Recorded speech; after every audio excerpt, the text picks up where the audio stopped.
Hi everyone. तो आज की इस वीडियो में हम कोटक फ्लेक्सी कैप फंड का रिव्यू करने वाले हैं। फ्लेक्सी कैप फंड और मल्टी कैप फंड जो होती है वो सेम ही कैटेगरी का होती है। ये दोनों कैटेगरी जो है large cap, mid cap, small cap में अपने पैसे को इन्वेस्ट कर सकती है। बट मल्टी कैप में क्या होता है, इसमें फंड मैनेजर का बंधन होता है कि आपको लार्ज कैप में इतना पैसा रखना होगा, मिड कैप में इतना रखना होगा, स्मॉल कैप में इतना रखना पड़ेगा सेबी के रूल्स के अनुसार।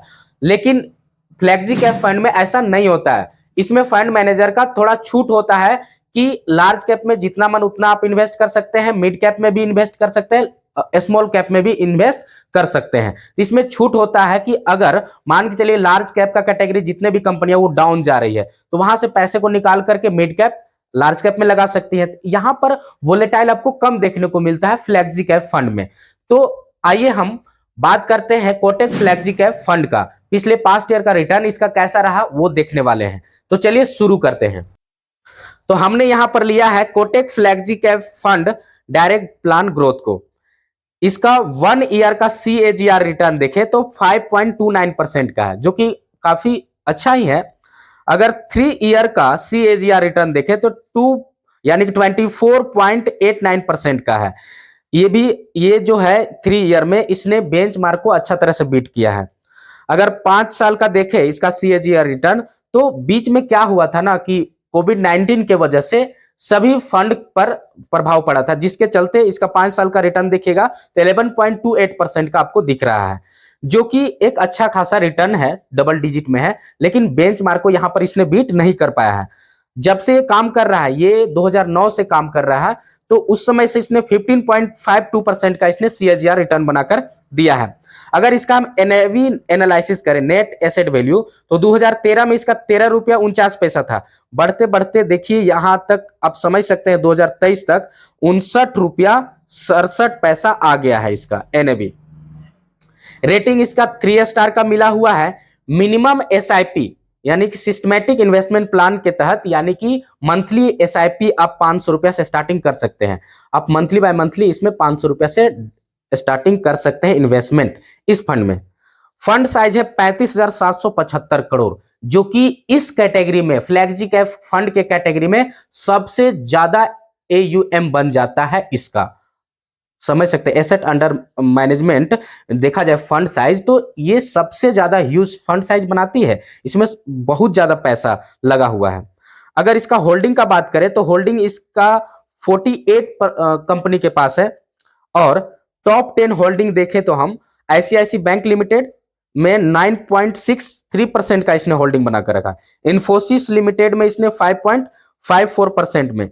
देखिए तो इसका अगर देखा जाए तो IT सेक्टर में भी इन्वेस्टमेंट है, बैंकिंग सेक्टर, फाइनेंशियल सेक्टर में लर्जन टर्बो है, SRF है, HDFC है, अल्ट्राटेक है, state bank of India, axis bank है, रिलायंस इंडस्ट्रीज, भारत इलेक्ट्रॉनिक्स। ये आपका टॉप 10 इसका होल्डिंग है।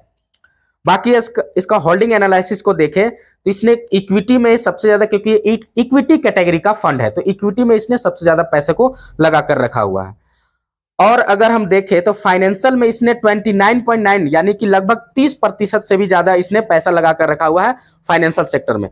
कंस्ट्रक्शन में 12%, अदर में 10 है, टेक्नोलॉजी में 8 है, ऑटोमोबाइल में 8 है, एनर्जी में 7 है, कैपिटल गुड्स में 7 है, डाइवर्सिफाइड में 5.2 है।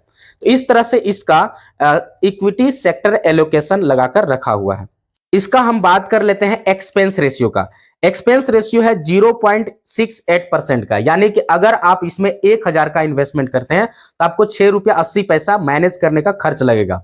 समझ सकते हैं। एग्जिट लोड 10% इन्वेस्टमेंट, अगर आप 365 दिन के अंदर ही पैसे को निकालते हैं इन्वेस्ट करके तो आपको एग्जिट लोड लगेगा। समझ सकते हैं। फंड मैनेजमेंट देख लेते हैं। फंड मैनेजमेंट जो है वो पहला है आपका हर्षा उपाध्याय, जो जनवरी 2013 से काम कर रहे हैं। ये काफी चर्चित नाम है। दूसरा है अर्जुन खन्ना।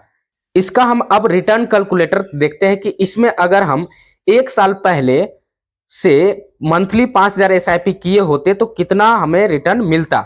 तो 60,000 के इन्वेस्टमेंट पर 61,764 रुपया बनता 1 साल में। 3 साल के इन्वेस्टमेंट 5,000 के मंथली SIP पर 1,80,000 के इन्वेस्टमेंट होता, 2,16,356 रुपया आपको मिलता।